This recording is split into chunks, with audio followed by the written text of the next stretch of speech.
জ্বালানি তেলের সংকটে গ্রাহকদের ভোগান্তি বেড়েই চলেছে। রাজধানী বেশিরভাগ পাম্পে মিলছে না তেল, আর যেসব পাম্পে খোলা রয়েছে সেগুলোতে মিলছে সীমিত পরিমাণে। সরবরাহ না থাকায় বন্ধ থাকছে রাজধানীর অধিকাংশ পাম্প। আর এ কারণে চরম ভোগান্তিতে মোটরসাইকেল, প্রাইভেট কার সহ বিভিন্ন গাড়ি চালকরা। দেশে পেট্রোল অকটেনের মজুদ বাড়লেও কমেছে সরবরাহ। এর ফলে গ্রাহকদের ভোগান্তি বেড়েছে।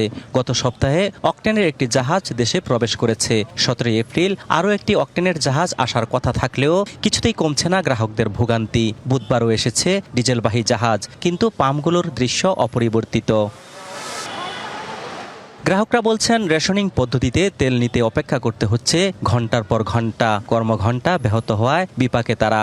রাত 9টার সময় থেকে রেলগেটে, মহাখালী রেলগেট থেকে সিরিয়াল নিছি, লাইন কোনো রকম আগায় না। রাত্রে 2টার দিকে আসছি, আপনার ওই মহাখালী যে রেললাইন আছে না, ওখানে এই পর্যন্ত এই জায়গায়। দীর্ঘ অপেক্ষার পরও যে পরিমাণ তেল মিলছে তা পর্যাপ্ত নয়। কোনো কোনো পাম্পে দীর্ঘ গাড়ির লাইন। এ পরিস্থিতিতে বিপাকে পড়েছে বাইক রাইডার ও অফিসগামী মানুষ।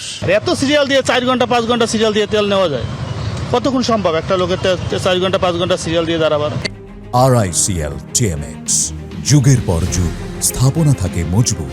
এখানে একটা গাড়ি নিয়ে যদি আপনার 5 ঘন্টা 7 ঘন্টা তেল নিতে হয় বসে থাকে, তাহলে সে অফিস করবে কখন? এদিকে কিছু কিছু স্থানে গাড়ির লাইনের কারণে বন্ধ হয়ে গেছে সড়কের এক পাশ। সৃষ্টি হয়েছে দীর্ঘ যানজটের। যে তেলটা দেয়, এই তেলটা আমরা অর্ধেক রাস্তার মধ্যে পুরে ফেলি। 8,000 টাকা তেল দিবে, 2,000 টাকা তেলে পুরছি গাড়িতে, তো লাভ কি? রাত 9:45 থেকে এখানে স্টে করছি, সেই আপনার মহাখালী রেলগেট থেকে। মাননীয় প্রধানমন্ত্রী যদি এটা সমস্যার হাল যদি না করতে পারে, আমি মনে করি একজন সাধারণ লোক হিসেবে আগামী 2 মাসে এটার সমাধান হবে না। জ্বালানি তেল বিতরণে শৃঙ্খলা আনতে 12 এপ্রিল থেকে ঢাকার 7টি ফিলিং স্টেশনে মোটরসাইকেলের জন্য QR কোড ভিত্তিক ফুয়েল অ্যাপ চালু করা হয়েছে।